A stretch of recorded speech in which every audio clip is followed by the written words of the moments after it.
Good morning, everyone.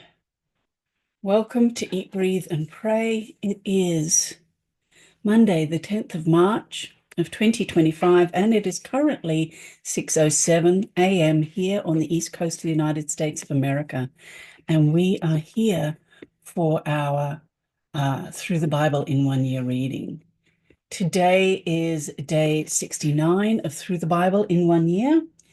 And our reading for today is Matthew 26 through 28. So if you have your Bible there, grab it so that you can read along. And if for whatever reason you do not have a Bible, you are unable to get one for yourself, please let us know. You can private message us and we will make arrangements to get a Bible to you. In the meantime, let's prepare our hearts now to enter into God's presence and to hear his word. Just start by taking a big deep breath in.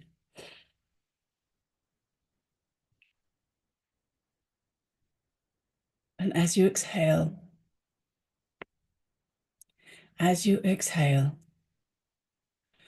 just allow all tension to ease out of your body, your muscles to relax, and your body to come to a place of stillness where there's no extraneous movement, no fidgeting, no wriggling, nothing that will distract you from entering into God's presence.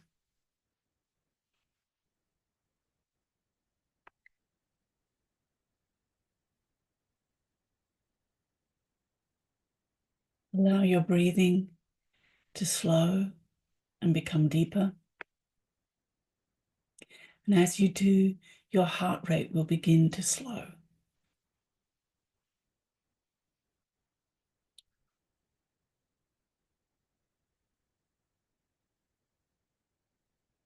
And while you're focused on stilling your body before Yahweh, take this opportunity to present your body to Him today as a living sacrifice, holy and acceptable in the Beloved.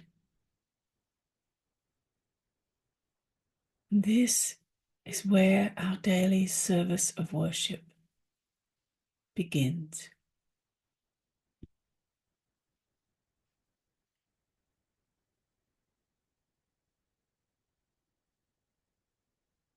And allow the stillness in your body to inform the rest of you that it's time to become still. To still your heart, to still your thoughts. Start by just taking all of those thoughts captive.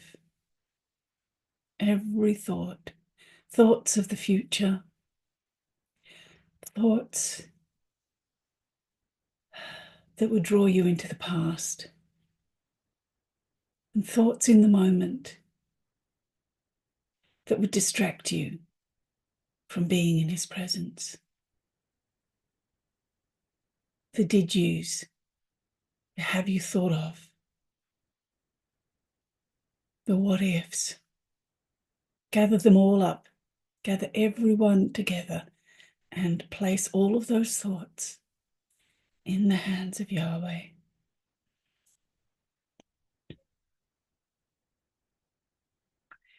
And everything that's weighing upon your heart, everything that's vying for emotional space in you, gather all those things together also.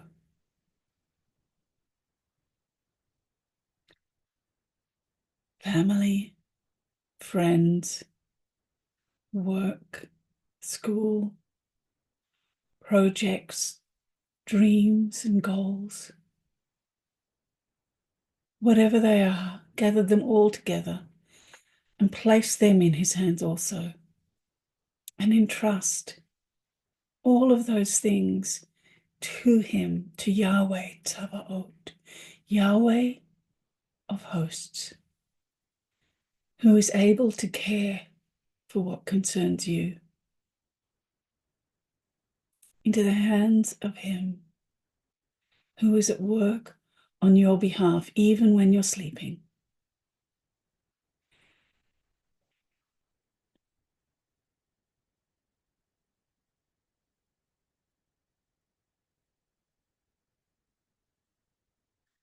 And enter into His presence with praise and thanksgiving on your lips, and awe and wonder in your heart as you seek His face, as you listen for His voice,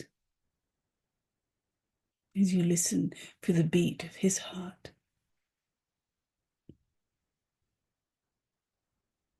And from this place of His presence, where there is joy forevermore, and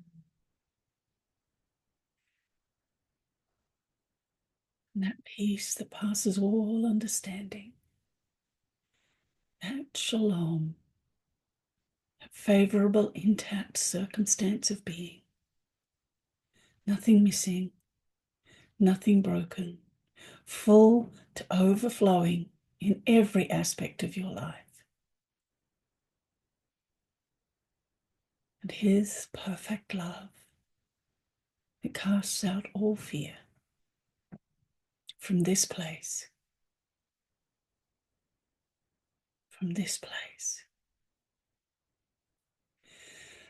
let's hear the word of Yahweh. Matthew 26 through 28. Now it happened that when Jesus had finished all of these words, He said to His disciples, "You know that after 2 days the Passover is coming, and the Son of Man is to be delivered over for crucifixion." Then the chief priests and the elders of the people were gathered together in the court of the high priest named Caiaphas, and they plotted together to seize Jesus by stealth and kill Him. But they were saying, "Not during the festival, lest a riot occur among the people." Now, when Jesus was in Bethany, at the home of Simon the leper, a woman came to Him with an alabaster jar of very costly perfume, and she poured it on His head as He reclined at the table.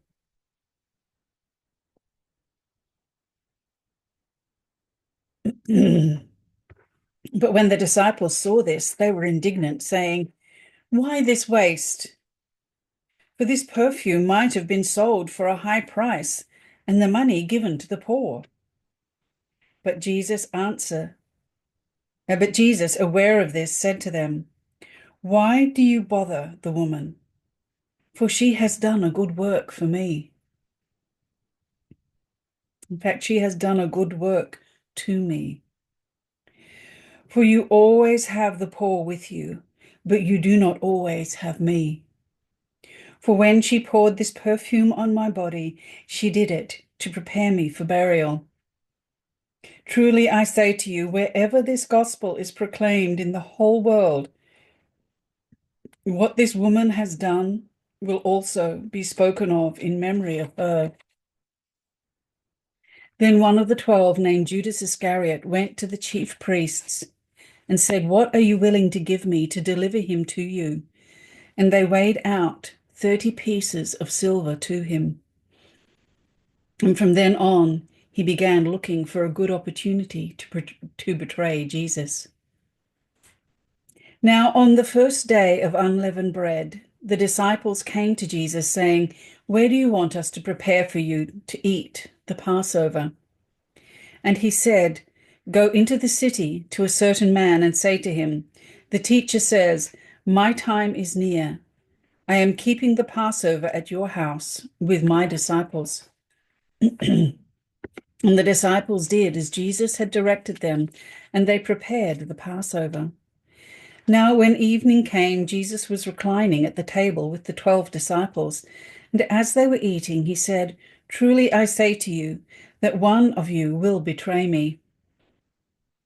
And being deeply grieved, they each one began to say to him, "Surely not I, Lord." And he answered and said, "He who dipped his hand with me in the bowl is the one who will betray me. The Son of Man is going, just as it is written of him. But woe to that man by whom the Son of Man is betrayed. It would have been good for that man if he had not been born." And Judas, who was betraying him, answered and said, "Surely not I, Rabbi." And Jesus said to him, "You yourself said it." Now, while they were eating, Jesus took some bread, and after a blessing, he broke it. And giving it to the disciples, he said, "Take, eat. This is my body." And when he had taken a cup and given thanks, he gave it to them, saying, "Drink from it, all of you. For this is my blood of the covenant, which is poured out for many for the forgiveness of sins. But I say to you, I will not drink of this fruit of the vine from now on until the day when I drink it new with you in my Father's kingdom." And after singing a hymn, they went out to the Mount of Olives. Then Jesus said to them, "You will all fall away because of me this night. For it is written, I will strike down the shepherd, and the sheep of the flock shall be scattered. But after I have been raised, I will go ahead of you to Galilee." But Peter answered and said to him, "Even though all may fall away because of you, I will never fall away." And Jesus said to him, "Truly I say to you that this very night, before a rooster crows, you will deny me 3 times. Peter said to him, "Even if I have to die with you, I will not deny you." All the disciples said the same thing too. Then Jesus came with them to a place called Gethsemane and said to his disciples, "Sit here while I go over there and pray." And he took with him Peter and the 2 sons of Zebedee and began to be grieved and distressed. Then he said to them, "My soul is deeply grieved to the point of death. Remain here and keep watch with me." And he went a little beyond them and fell on his face and prayed, saying, "My Father, if it is possible, let this cup pass from me. Yet not as I will, but as you will." And he came to the disciples and found them sleeping, and said to Peter, "So you men could not keep watch with me for 1 hour? Keep watching and praying, that you may not enter into temptation. The spirit is willing, but the flesh is weak." He went away again a second time and prayed, saying, "My Father, if this cannot pass away unless I drink it, your will be done." And again he came and found them sleeping, for their eyes were heavy. And he left them again and went away and prayed a third time, saying the same thing once more. And then he came to the disciples and said to them, "Are you still sleeping and resting? Behold, the hour is at hand, and the Son of Man is being betrayed into the hands of sinners. Get up, let us go. Behold, the one who betrays me is at hand." And while he was still speaking, behold, Judas, one of the 12, came up, and with him was a large crowd with swords and clubs, who came from the chief priests and elders of the people. Now he who was betraying him gave them a sign, saying, Whomever I kiss, he is the one, seize him." And immediately Judas went to Jesus and said, "Greetings, Rabbi," and kissed him. And Jesus said to him, "Friend, do what you have come for." And then they came and laid hands on Jesus and seized him. And behold, one of those who were with Jesus stretched out his hand and drew out his sword and struck the slave of the high priest and cut off his ear. Then Jesus said to him, "Put your sword back into its place, for all those who take up the sword shall perish by the sword. Or do you think I cannot appeal to my Father, and he will at once put at my disposal more than 12 legions of angels. Therefore, how will the scriptures be fulfilled which say that it must happen this way?" At that time, Jesus said to the crowds, "Have you come out with swords and clubs to arrest me, as you would against a robber? Every day I used to sit in the temple teaching, and you did not seize me. But all this has taken place in order that the scriptures of the prophets would be fulfilled." And then all the disciples left him and fled. Now those who had seized Jesus led him away to Caiaphas, the high priest, where the scribes and the elders were gathered together. But Peter was following him at a distance, as far as the courtyard of the high priest, and entered in and sat down with the officers to see the outcome. Now the chief priests and the whole Sanhedrin kept trying to obtain false testimony against Jesus so that they might put him to death. And they did not find any, even though many false witnesses came forward, but later on 2 came forward and said, "This man stated, I am able to destroy the sanctuary of God and to rebuild it in 3 days." And the high priest stood up and said to him, "Do you not answer? What are these men testifying against you?" But Jesus kept silent, and the high priest said to him, "I put you under oath by the living God, that you tell us whether you are the Christ, the Son of God."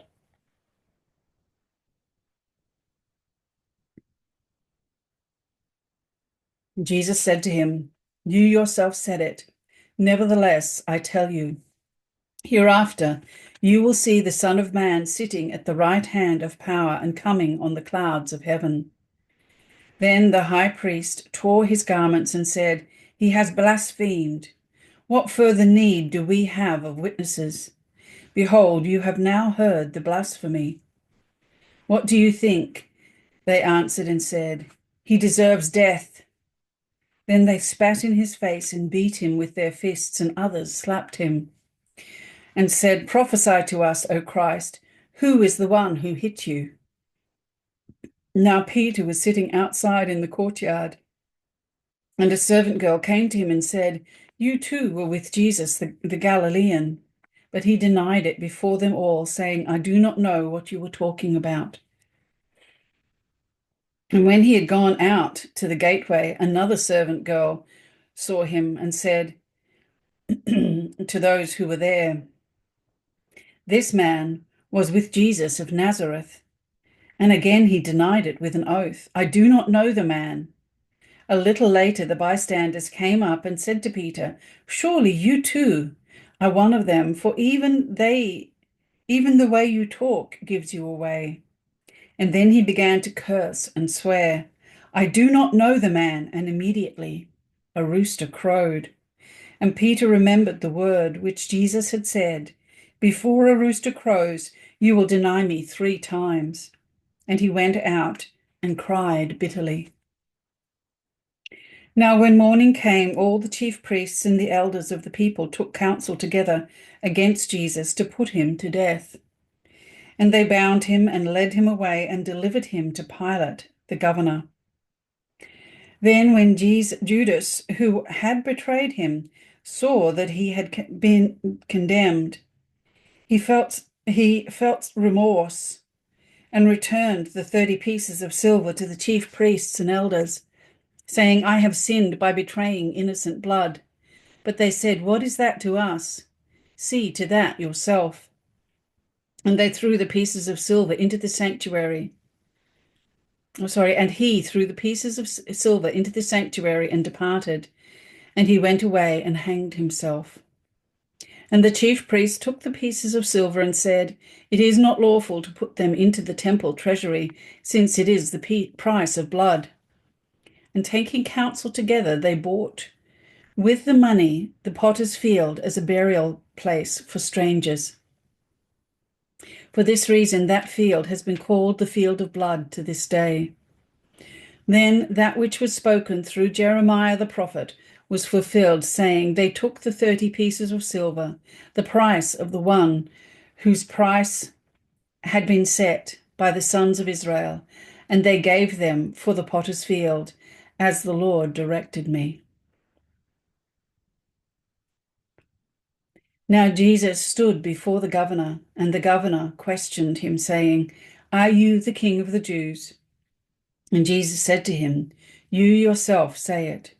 And while he was being accused by the chief priests and elders, and while he was being, he did not answer. Then Pilate said to him, "Do you not hear how many things they testify against you?" And he did not answer him with regard to even a single charge. So the governor marveled greatly. Now at the feast, the governor was accustomed to release for the crowd any one prisoner whom they wanted. And at that time they were holding a notorious prisoner called Barabbas. So when the people gathered together, Pilate said to them, "Whom do you want me to release for you, Barabbas or Jesus, who is called Messiah, Christ?" For he knew that because of envy they had delivered him over. Now while he was sitting on the judgment seat, his wife sent him a message saying, "Have nothing to do with that righteous man, for last night I suffered greatly in a dream because of him." But the chief priests and the elders persuaded the crowds to ask for Barabbas and to put Jesus to death.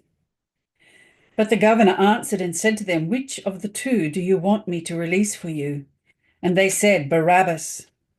Pilate said to them, "Then what shall I do with Jesus, who is called Messiah?" They all said, "Let him be crucified." And he said, "Why? What evil did he do?" But they were crying out all the more, saying, "Let him be crucified." Now when Pilate saw that he was accomplishing nothing, but rather that a riot was starting, he took water and washed his hands in front of the crowd, saying, "I am innocent of this man's blood. See to that yourselves." And all the people answered and said, "His blood be on us and on our children." Then he released Barabbas for them. But after having Jesus scourged, he delivered him over to be crucified. Then when the soldiers of the governor took Jesus into the praetorium, they gathered the whole Roman cohort around him, and they stripped him and put a scarlet robe on him. And after twisting together a crown of thorns, they put it on his head, and a reed in his right hand. And they knelt down before him and mocked him, saying, "Hail, King of the Jews!" And they spat on him, and took the reed and began to beat him on the head. And when they had mocked him, they took the scarlet robe off him and put his own garments back on him and led him away to crucify him. And as they were coming out, they found a man of Cyrene named Simon, whom they pressed into service to bear his cross. And when they came to a place called Golgotha, which means place of a skull, they gave him wine to drink mixed with gall, and after tasting it, he did not want to drink it. And when they had crucified him, they divided up his garments among themselves by casting lots. And sitting down, they began to keep watch over him there. And above his head they put up the charge against him, which read, "This is Jesus, the King of the Jews." At that time, 2 robbers were crucified with him, one on the right and one on the left. And those passing by were blaspheming him, shaking their heads and saying, "Who are you going to destroy? You who are going to destroy the sanctuary and rebuild it in 3 days, save yourself. If you are the Son of God, come down from the cross." In the same way, the chief priests also, along with the scribes and elders, were mocking him and saying, "He saved others. He cannot save himself. He is the King of Israel. Let him now come down from the cross and we will believe in him. He trusts in God. Let God rescue him now, if he delights in him. For he said, 'I am the Son of God.'" And the robbers who had been crucified with him were also insulting him with the same words. Now from the 6th hour, darkness fell upon all the land until the 9th hour. And about the 9th hour, Jesus cried out with a loud voice, saying, Eli, Eli, lama sabachthani. That is, my God, why have you forsaken me? And some of those who were standing there, when they heard it, began saying, This man is calling for Elijah. And immediately one of them ran, and taking a sponge, he filled it with sour wine and put it on a reed and gave him a drink. But the rest of them were saying, Let us see whether Elijah will come to save him. And Jesus cried out again with a loud voice and yielded up his spirit. And behold, the veil of the sanctuary was torn in two from top to bottom. And the earth shook, and the rocks were split, and the tombs were opened, and many bodies of the saints who had fallen asleep were raised. And coming out of the tombs after his resurrection, they entered the holy city and appeared to many. Now the centurion and those who were with him, keeping guard over Jesus, when they saw the earthquake and the things that were happening, became very frightened and said, Truly, this was God's Son. And many women were there, looking on from a distance, who had followed Jesus from Galilee while ministering to him. Among them was Mary Magdalene, and Mary, the mother of Joseph, and the mother of Zebedee. Now, when it was evening, there came a rich man from Arimathea named Joseph, who himself had also become a disciple of Jesus. This man went to Pilate and asked for the body of Jesus. Then Pilate ordered it to be given to him, and Joseph took the body and wrapped it in a clean linen cloth and laid it in his own new tomb, which had been hewn in the rock, and he rolled a large stone against the entrance of the tomb and went away. And Mary Magdalene was there, and the other Mary, sitting opposite the grave. Now on the next day, the day after the preparation, the chief priests and the Pharisees gathered together with Pilate and said, Sir, we remember that when he was still alive, that deceiver said, After 3 days I am to rise again. Therefore order for the grave to be made secure until the 3rd day, lest his disciples come and steal him away and say to the people, He has risen from the dead. And the last deception will be worse than the first. Pilate said to them, You have a guard, go, make it as secure as you know how. And they went and made the grave secure, and along with the guard they set a seal on the stone. Now after the Sabbath, as it began to draw toward the 1st day of the week, Mary Magdalene and the other Mary came to look at the grave. And behold, there was a great earthquake, for an angel of the Lord descended from heaven and came and rolled away the stone and sat upon it. And his appearance was like lightning, and his clothing as white as snow. And the guards quaked with fear of him and became like dead men. And the angel answered and said to the women, Do not be afraid, for I know that you are looking for Jesus who has been crucified. He is not here, for he has risen just as he said. Come, see the place where he was lying. And go quickly and tell his disciples that he is risen from the dead, and behold, he is going ahead of you into Galilee. There you will see him. Behold, I have told you. And they left the tomb quickly, with fear and great joy, and ran to report it to the disciples. And behold, Jesus met them and said, Greetings. And they came up and took a hold of his feet and worshipped him. Then Jesus said to them, Do not be afraid. Go and report to my brothers to leave for Galilee, and there they will see me. Now, while they were on their way, behold, some of the guard came into the city and reported to the chief priests all that had happened. And when they had assembled with the elders, they took counsel together, and they gave a large sum of money to the soldiers, and said, You are to say, His disciples came by night and stole him away while we were asleep. And if this is heard before the governor, we will win him over and keep you out of trouble." And they took the money and did as they had been instructed. And this story was widely spread among the Jews and is to this day. But the 11 disciples proceeded to Galilee, to the mountain which Jesus had designated. And when they saw him, they worshipped him. But some doubted. And Jesus came up and spoke to them, saying, "All authority has been given to me in heaven and on earth. Go therefore and make disciples of all the nations, baptizing them in the name of the Father and the Son and the Holy Spirit, teaching them to keep all that I commanded you. And behold, I am with you always, even to the end of the age." And that is the end of our reading for this morning, and it's also brought us to the end of the book of Matthew.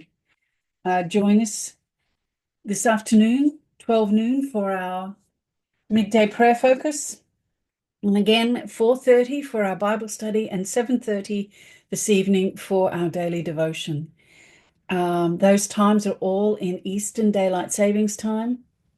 And in the meantime, go in the knowledge and the awareness of the presence of God with you, of his great love for you, and of his Holy Spirit dwelling in you. Pray for the peace of Jerusalem. Pray for the people of Israel. Pray the promises and the prophecies of Scripture over them. And pray without ceasing for whatever it is that God has called you to, whatever he has given you influence over or authority over. Pray from that place of his presence, that place of stillness and rest, where you can hear his voice and know his heart, so that you know that what you're praying is coming straight from the heart of the Father. And be blessed and be a blessing.